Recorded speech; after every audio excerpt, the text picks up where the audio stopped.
Humble beginnings. Marcus M.J. James was no stranger to struggle. Born and raised in the heart of Atlanta, Georgia, in a neighborhood that pulsed with culture and history but often struggled against systemic neglect, MJ was a quiet, observant child. While other kids spent their afternoons on the basketball court, MJ was in his room with a sketchpad, furiously drawing everything he could see. His mother, a single parent who worked long hours as a nurse, often found him asleep at his small desk, a pencil still clutched in his hand. For MJ, art was more than a hobby, it was a lifeline. Growing up, he felt the weight of societal expectations, constantly told that his dreams weren't practical. Art won't pay the bills, his uncle had said during a family gathering. But MJ didn't listen. He was determined to make his mark, inspired by the likes of Jean-Michel Basquiat and Kara Walker, artists who used their work to tell powerful stories about identity, race, and resilience. By his early 20s, MJ's style had begun to take shape. His pieces were bold, a fusion of Afrocentric motifs and modern abstraction. Vibrant strokes of red, gold, and green danced alongside fragmented images of ancestral faces, blending tradition with contemporary struggles. He poured his soul into each piece, believing that his art could challenge perceptions and provoke thought. Yet, despite his talent, the doors to recognition remained firmly shut. The art world, MJ learned, wasn't as inclusive as it claimed to be. Many galleries in his city were dominated by a white elite who dictated what was marketable. His applications to art shows were often rejected without explanation. When he managed to secure a spot in local exhibitions, he noticed the subtle dismissals, his work often relegated to poorly lit corners while other artists received prime spots. The patrons, mostly white, rarely lingered at his booth. Interesting, they would say in passing, their voices devoid of genuine interest. Still, MJ persisted. He worked odd jobs to pay the bills, often sacrificing meals to buy art supplies. By night, he painted feverishly, often losing track of time. The walls of his tiny apartment were covered with canvases, each one telling a story he refused to let the world ignore. His best friend, Deshaun, often teased him about the chaos. "Man, one day these are gonna be worth millions, and I'm gonna say I knew you when you were broke," he'd laugh. MJ would smile, but deep down, he wasn't so sure. One day, Deshaun approached MJ with a flyer. It was for a submission call at Langford Gallery, one of the most prestigious art spaces in the city. Owned by Victoria Langford, a woman known for her discerning eye and influence in the art world, the gallery was a dream for any artist. "You gotta do this," Deshaun urged. "This is your shot." MJ hesitated. He had heard of Victoria Langford, her reputation as a tastemaker was matched only by whispers of her arrogance. She was known to favor established artists and rarely took chances on newcomers, especially those outside her predominantly white circles. Still, MJ couldn't deny the opportunity. If his work was accepted, it could open doors he'd been knocking on for years. With trembling hands, MJ submitted his portfolio. The following week, he received an email inviting him to showcase his work at an upcoming exhibition. His heart soared. For the first time, he felt like his persistence was paying off. The day of the exhibition arrived, and MJ was a mix of nerves and excitement. He had spent weeks preparing 3 of his best pieces, each one meticulously crafted to showcase his unique perspective. As he carried his paintings into the gallery, he couldn't help but marvel at the space. High ceilings, pristine white walls, and soft lighting that made every piece glow. It was a world away from the community art shows he was used to. Victoria Langford stood near the entrance, her sharp features and perfectly tailored suit exuding authority. She was deep in conversation with a group of patrons, her laugh cutting through the hum of the room. When MJ approached her, she glanced at him briefly before motioning toward a corner. "Over there," she said curtly. "Set up quickly. We have a lot of artists today."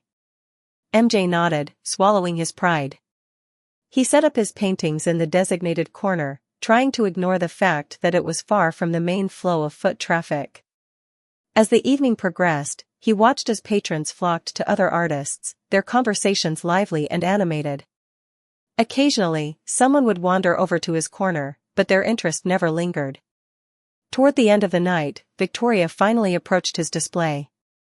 She examined his paintings with a critical eye, her lips pursed. "These are interesting," she said after a long pause. MJ's heart sank at her tone. "But they're too niche. Amateurish even. There's no market for this kind of work. If you want to succeed, you need to create something more universal." Her words hit MJ like a punch to the gut. He tried to explain the meaning behind his pieces, the cultural narratives they represented, but she cut him off with a dismissive wave. "Art is about selling a vision, Mr. James, and I'm afraid yours isn't sellable. Best of luck."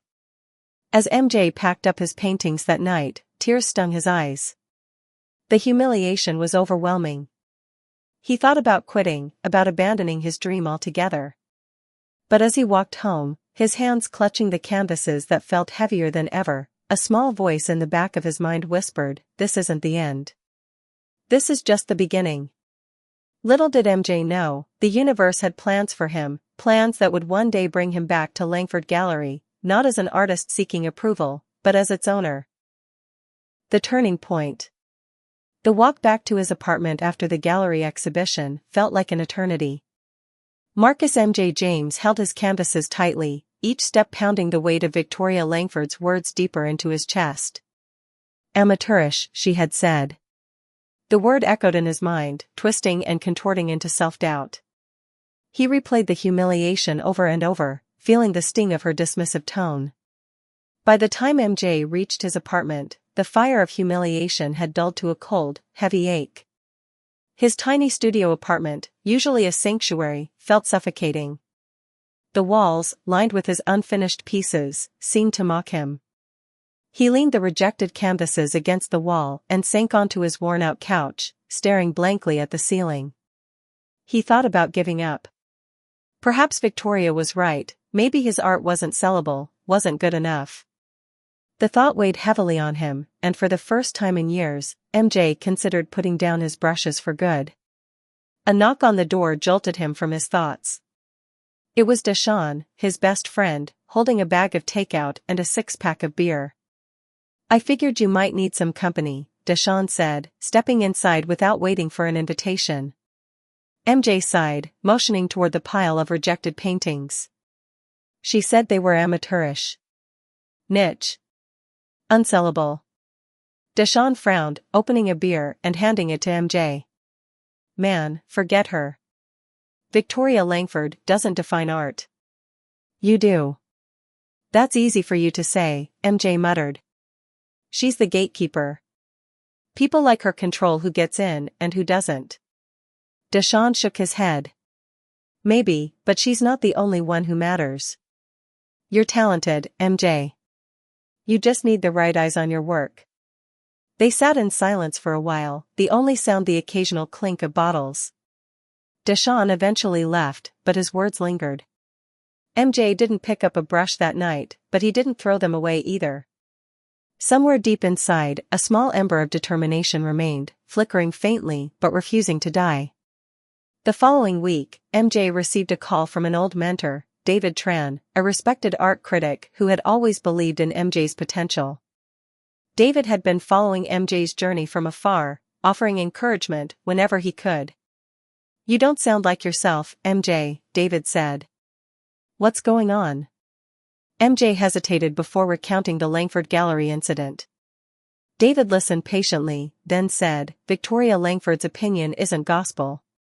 The art world is changing, and there are other ways to make your mark." "What ways?" MJ asked, skepticism creeping into his voice.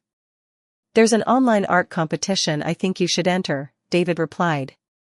"It's called Canvas Without Borders. It's open to artists from all over the world, and the winner gets their work featured in an international gallery tour." MJ's first instinct was to dismiss the idea. He was still reeling from the rejection and wasn't MJ's first instinct was to dismiss the idea. He was still reeling from the rejection and wasn't sure he had the energy to face another potential failure. But David persisted. "Listen, MJ," David said. "You have something special. Your work has a voice that needs to be heard. Don't let one person's narrow perspective stop you." After a long pause, MJ agreed to submit his work. The competition required 3 submissions, and MJ poured every ounce of his soul into the pieces. Each canvas was a testament to his journey, the struggles, the resilience, the stories of his community. One piece, titled Heritage Rising, depicted a powerful image of an African elder surrounded by vibrant patterns, their gaze defiant and wise. Another, Urban Rhythms, showcased a chaotic but beautiful interplay of graffiti, music, and movement, capturing the heartbeat of the city. When MJ uploaded his entries, he didn't expect much. Thousands of artists from around the world were competing, many of them far more experienced and connected. He tried to forget about it, burying himself in his work and side gigs. Weeks later, an email arrived with the subject line, "Congratulations, Marcus James." MJ stared at the screen in disbelief, rereading the message several times. He had won. His work had been selected as the winner of Canvas Without Borders. The recognition came with not only the international gallery tour but also a $50,000 prize. The announcement sent ripples through the art world, especially on social media. Art enthusiasts and critics alike began sharing MJ's winning pieces, praising their originality and emotional depth. Among those captivated by his work was Evelyn Marks, a prominent art dealer known for discovering and elevating emerging talent. Evelyn contacted MJ immediately, arranging a meeting to discuss representing him. When they met, MJ was cautious. He had been burned before and wasn't eager to trust someone from an industry that had largely ignored him. But Evelyn was different. She listened to MJ's story, understood his vision, and shared his passion for art as a force for change. "Your work speaks for itself, MJ," Evelyn said. "But the world needs to see it. Let me help you amplify your voice." With Evelyn's guidance, MJ's career skyrocketed. She used social media to create a buzz around his work, posting videos of him painting, behind-the-scenes glimpses of his studio, and stories about the inspiration behind his pieces. She also secured spots for him in international galleries, where his art was met with standing ovations. Within a year, MJ's art was fetching record-breaking prices at auctions. Collectors from New York to Paris scrambled to acquire his pieces, and critics hailed him as a revolutionary voice in contemporary art. MJ's work became a symbol of resilience and cultural pride, celebrated not just for its aesthetic beauty but also for the stories it told.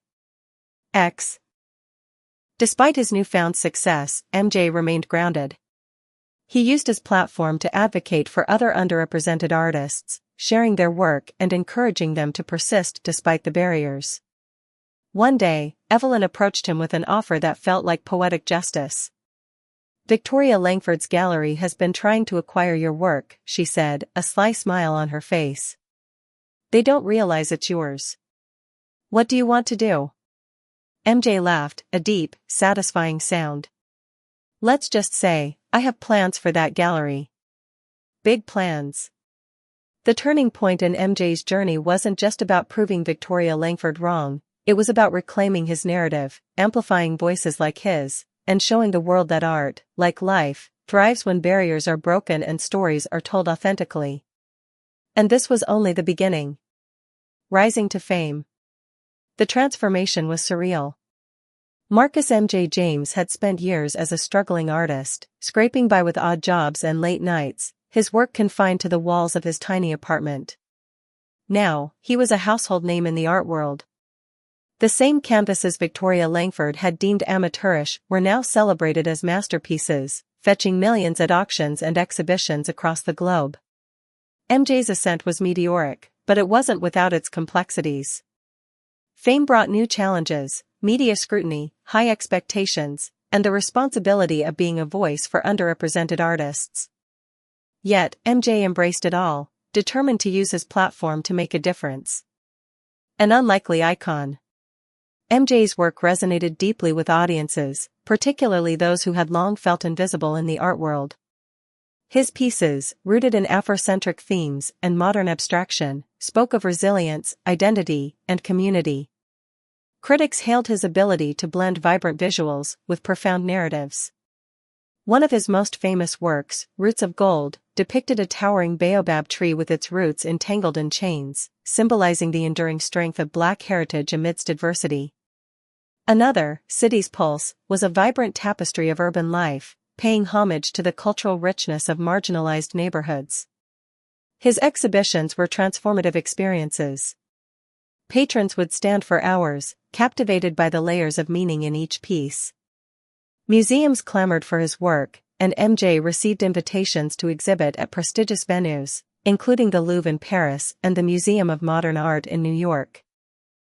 Reflection amidst success. Despite his success, MJ never forgot where he came from.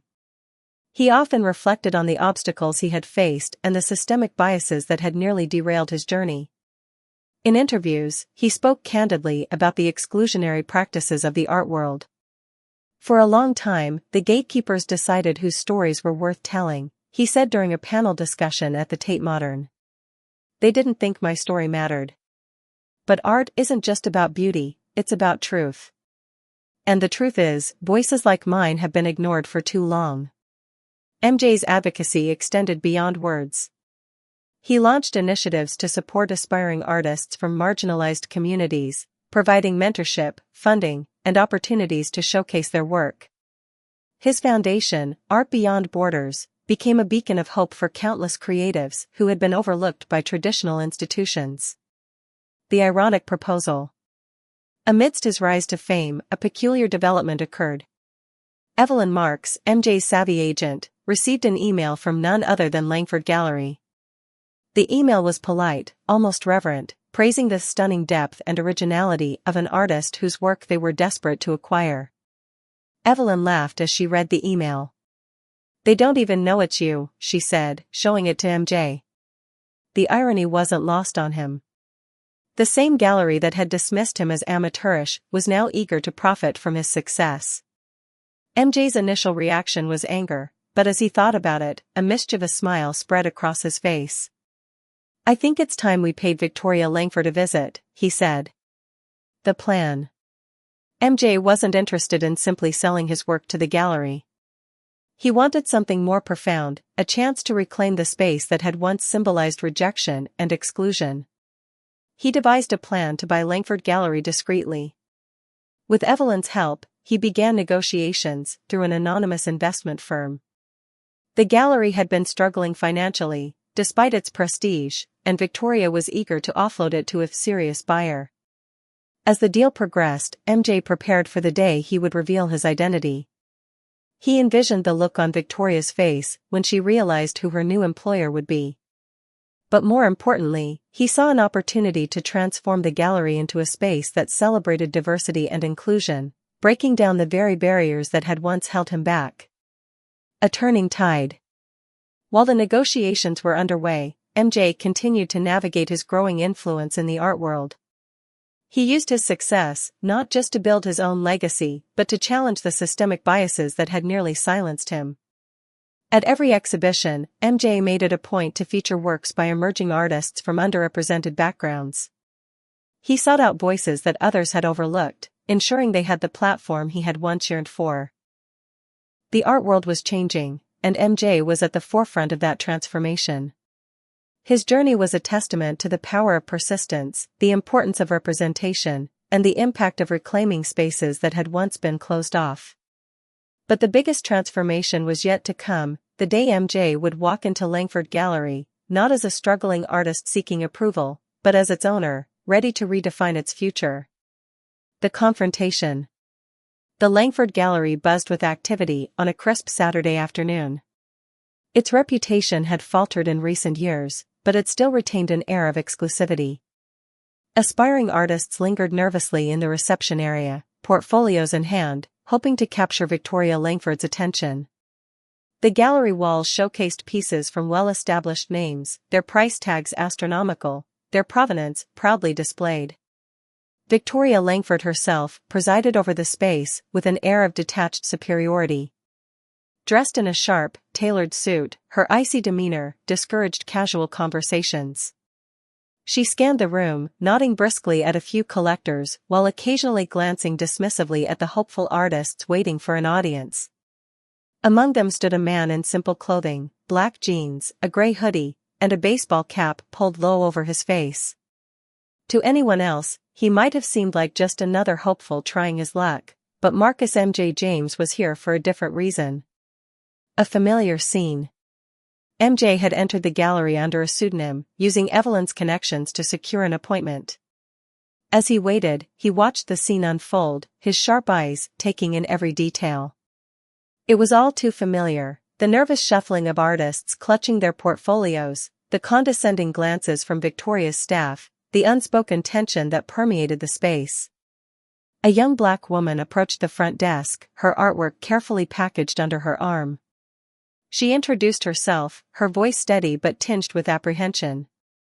The receptionist barely looked at her before waving her away. "Ms. Langford isn't seeing walk-ins today," the woman said curtly, returning to her computer. The young artist hesitated, her shoulders sagging slightly.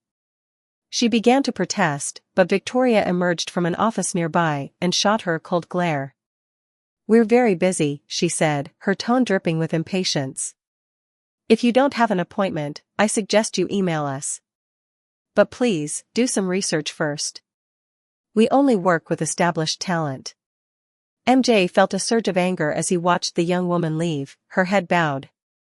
He knew that feeling all too well, the sting of rejection, the weight of being deemed unworthy by those who wielded power. The meeting. When MJ's name was called, he rose and followed the assistant to Victoria's office. The room was just as he remembered it, pristine, minimalist, and intimidating. Victoria sat behind a large glass desk, her expression unreadable. "Mr. Marcus Gray, is it?" she asked, glancing at the name on the appointment list. MJ nodded, suppressing a smirk. "Yes. I'm here to discuss a potential acquisition."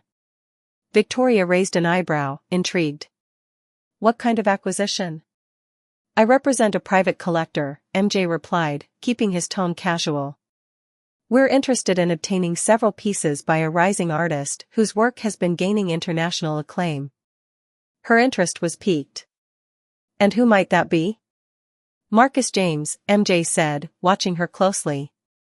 Victoria leaned back in her chair, her expression shifting to one of practiced enthusiasm. "Ah, Marcus James. His work is extraordinary. Truly groundbreaking. We've been trying to acquire one of his pieces for months, but his agent is selective." MJ nodded. "Understandably so. His pieces have become quite valuable." "Yes," Victoria said, her eyes lighting up. "Astronomical, actually. But that's the nature of the market, isn't it? Talent commands a price." MJ's jaw tightened. The hypocrisy was almost too much to bear, but he held his composure. "Indeed. But there's another matter I'd like to discuss. The reveal." MJ removed his baseball cap, his face now fully visible. Victoria's polite smile faltered as recognition dawned. Her eyes widened, and for a moment, she seemed at a loss for words. "You," she stammered. "Yes," MJ said, his voice steady. "Marcus James. Or, as you once called me, amateurish." Victoria's face turned pale. She opened her mouth to speak, but closed it again, clearly struggling to find the right words. "I'm the same artist you dismissed at this very gallery," MJ continued, his tone sharp. "The same artist whose work you said was unsellable." Victoria shifted uncomfortably in her chair. "Mr. James, I wasn't aware. Things were different then. The market was different." MJ let out a bitter laugh. "Was it? Or were you just unwilling to see the value in my work, because it didn't fit your narrow definition of what was marketable?" Victoria tried to regain her composure. "I made a mistake, clearly. But I've always respected your talent." "Enough," MJ interrupted, his voice firm. "I didn't come here for your excuses. I came here because I'm buying this gallery." The power shift. Victoria's eyes widened further. Buying the gallery? But, why? Because this place represents everything wrong with the art world, MJ said. Elitism, exclusion, gatekeeping. I want to turn it into something better, an inclusive space where artists from all backgrounds can have their voices heard. Victoria's veneer of professionalism cracked, desperation creeping into her voice. Mr. James, please, I've worked hard to build this gallery. It's my life's work. And how many artists did you shut out along the way? MJ asked. How many people like me did you dismiss without a second thought? Victoria looked down, unable to meet his gaze. I'm sorry, she said quietly. I truly am. I didn't realize. The confrontation. The Langford Gallery stood as it always had, an emblem of exclusivity and prestige, with its pristine white walls, towering ceilings, and soft ambient lighting that gave every piece a divine glow. Aspiring artists gathered nervously near the entrance, portfolios in hand, their faces a mixture of hope and apprehension. Some clutched canvases, others digital tablets, all waiting for the moment they could pitch their work to Victoria Langford, the gallery's infamous owner. Marcus M.J. James, now a household name in the art world, stood among them, barely recognizable in his casual attire. Dressed in a hoodie, jeans, and sneakers, his face was partially obscured by a baseball cap. The staff and patrons brushed past him without a second glance. To them, he was just another hopeful artist vying for Victoria's attention. The familiar scene. MJ didn't need to be here. His art had already made waves internationally, selling for millions and commanding the attention of critics and collectors. Yet, standing in the Langford Gallery, he felt the weight of his past. This was where his work had been dismissed as amateurish, where his dream had almost been crushed by a single woman's condescension. His eyes scanned the room, lingering on the interactions between staff and the artists seeking an audience with Victoria. It was the same dismissive atmosphere he remembered. A young Latino man with a bright, vibrant painting of a cityscape approached the receptionist, his voice steady but tinged with nervous energy. I was hoping to speak with Ms. Langford, he said. The receptionist didn't look up. Do you have an appointment? No, but I thought. She only sees artists by appointment. And even then, only those with established portfolios. Please send an email, the receptionist interrupted, her tone cold and final. The man's shoulders sagged, his painting drooping in his hands. MJ clenched his fists, remembering how it felt to be dismissed in the same way. Meeting Victoria. When it was MJ's turn, he was led into a glass-walled office at the back of the gallery. Victoria Langford sat behind a sleek, modern desk, dressed in her signature tailored suit. Her sharp eyes scanned him briefly, and MJ saw no sign of recognition. Mr. Gray, is it? She asked, referencing the pseudonym he had used to secure the meeting. Yes, MJ said, his voice steady. Victoria gestured for him to sit. What can I do for you? I represent a private buyer, MJ began, keeping his tone neutral. They're interested in acquiring works from Marcus James. Victoria's eyes lit up. Marcus James? His work is extraordinary. Truly groundbreaking. We've been trying to acquire one of his pieces for quite some time. His value is astronomical right now, and rightfully so. MJ suppressed a smirk. Yes, his pieces are highly sought after. Victoria leaned forward, her demeanor shifting to one of practiced enthusiasm. If your client is willing to part with one of his works, we'd be willing to pay top dollar. Name your price, and we'll make it happen. MJ paused, savoring the moment. Then, he leaned back in his chair and removed his baseball cap, revealing his face. You already had the chance to buy one of his works. For free. Victoria's smile froze, confusion flickering across her face. It took her a moment, but recognition slowly dawned. Her eyes widened, and her complexion paled. You, she stammered. Yes, MJ said, his voice sharp. I'm Marcus James. Or, as you once called me, amateurish and unsellable. The unveiling. Victoria stared at him, her carefully constructed composure crumbling. She opened her mouth to speak, but no words came out.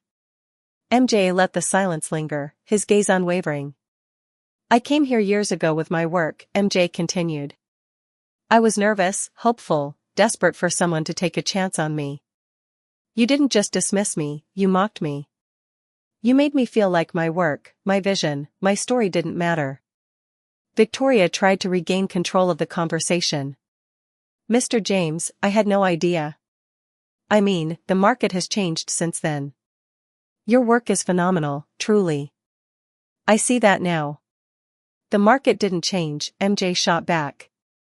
The problem was never my work. The problem was you. You couldn't see past your narrow idea of what sells. You couldn't see the value in someone like me. The plan revealed. Victoria's hands trembled slightly as she folded them on her desk. I regret what happened, she said quietly. But surely you can understand that the art world is complicated. I was under pressure to focus on established artists. MJ shook his head. You don't get to rewrite history. You don't get to excuse your actions as pressure. He leaned forward, his voice steady and resolute. But I'm not here to argue with you. I'm here to tell you that this gallery no longer belongs to you. Victoria's eyes widened in shock. What do you mean? I purchased Langford Gallery, MJ said. Effective immediately. It's mine now. Victoria rose from her chair, panic etched across her face. You can't be serious. This gallery is my life's work. And how many lives did you trample on to build it? MJ asked. How many artists like me did you dismiss without a second thought? Victoria's voice grew desperate. I made mistakes, yes, but I've always championed art. I've contributed so much to this industry. This isn't about what you've done for the industry, MJ interrupted. It's about what you haven't done. You've built walls where there should have been doors. That ends now. A new era. MJ finalized the paperwork that same day, officially taking ownership of the gallery. He renamed it the Umoja Art Collective, a name that reflected unity and inclusion. The cold, impersonal aesthetic of the space was replaced with vibrant murals, cozy corners for collaboration, and walls filled with art from underrepresented creators. The first exhibition under MJ's leadership featured works from emerging Black, Latino, Asian, and Indigenous artists. The gallery's opening night was packed, a celebration of voices that had long been ignored. The young Latino artist MJ had seen earlier was among them, his vibrant cityscape now proudly displayed in the gallery's prime spot. As for Victoria, she faded into obscurity, her name barely mentioned in the art world anymore. MJ didn't gloat about her downfall, instead, he focused on building a future where no artist would have to endure what he had. Standing in the transformed gallery, surrounded by laughter, color, and creativity, MJ felt a sense of peace. This wasn't just a victory for him, it was a victory for every artist who had ever been told their work didn't matter. And this was only the beginning. A new legacy. Langford Gallery had become a memory. In its place stood the Umoja Art Collective, a vibrant and inclusive space that embodied its new mission, to celebrate diversity and amplify the voices of underrepresented artists. From the moment visitors stepped through the doors, they were greeted by a mural that spanned the entire lobby wall, depicting artists of all backgrounds working side by side, their creativity radiating out like a sunrise. The cold, minimalist design of the old gallery was replaced with warmth and energy. The walls, once stark white, now shimmered with bold colors, each room themed to evoke different moods and styles. Where Langford Gallery had once been a fortress of exclusivity, the Umoja Art Collective thrived as a beacon of inclusivity. The name Umoja, meaning unity in Swahili, reflected MJ's vision, a space where art wasn't just about aesthetics but about community, connection, and storytelling. New voices, new stories. One of MJ's first acts as the gallery's owner was to create the Emerging Voices Initiative, a program dedicated to providing mentorship, funding, and exhibition opportunities to marginalized artists. The initiative quickly became the cornerstone of Umoja's mission, transforming the lives of countless creatives who had once felt invisible. There was Elena Morales, a young Latina sculptor who had been told her work was too political for mainstream galleries. Her sculptures, crafted from reclaimed materials, told stories of resilience and environmental justice. Under MJ's mentorship, Elena's first solo exhibition drew national attention, with critics hailing her as a revolutionary voice in modern sculpture. Another artist, Jamal Evans, had struggled to find recognition for his intricate textile art, which blended African weaving techniques with modern storytelling. At Umoja, his work was showcased in a dedicated room, each piece illuminated to highlight its vibrant textures. Jamal, who had once been overlooked by the same gatekeepers who dismissed MJ, was now in high demand, with museums and private collectors vying for his creations.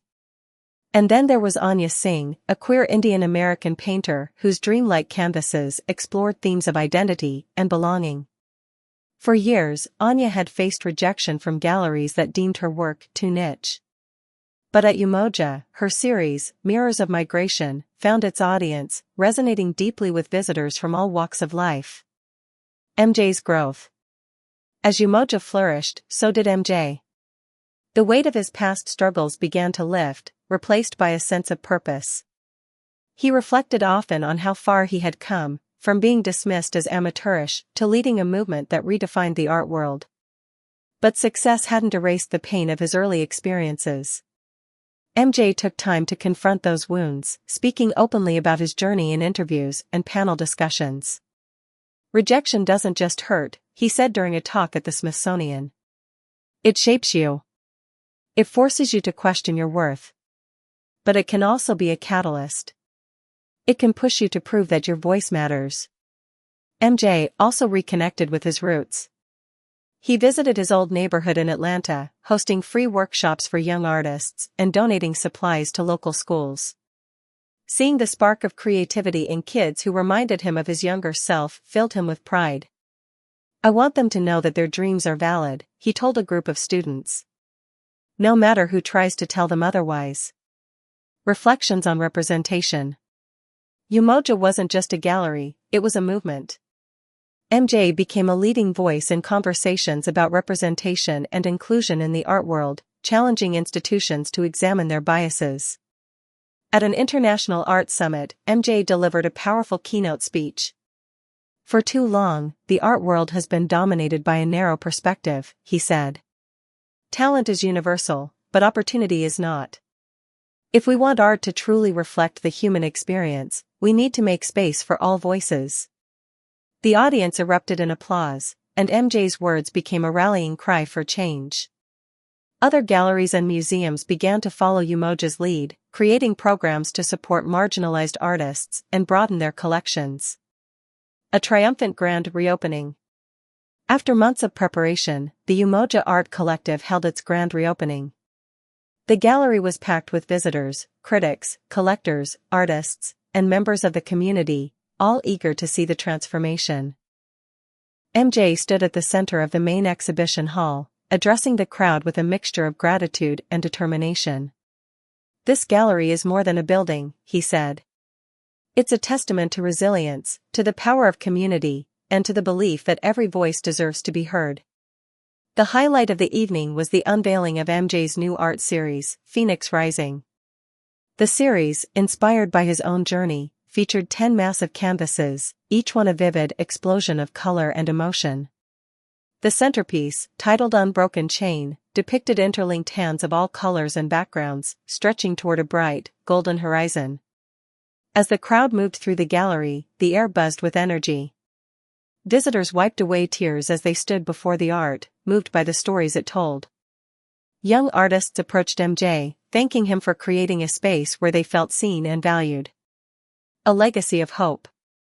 By the end of the night, MJ stood alone in the gallery, looking out at the space he had transformed.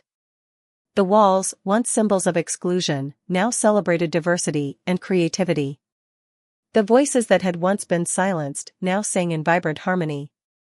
This was more than a victory for him, it was a victory for every artist who had ever been told they didn't belong. As MJ turned off the lights and locked the doors, he felt a sense of peace. Umoja wasn't just a gallery, it was a legacy. And for Marcus James, it was only the beginning.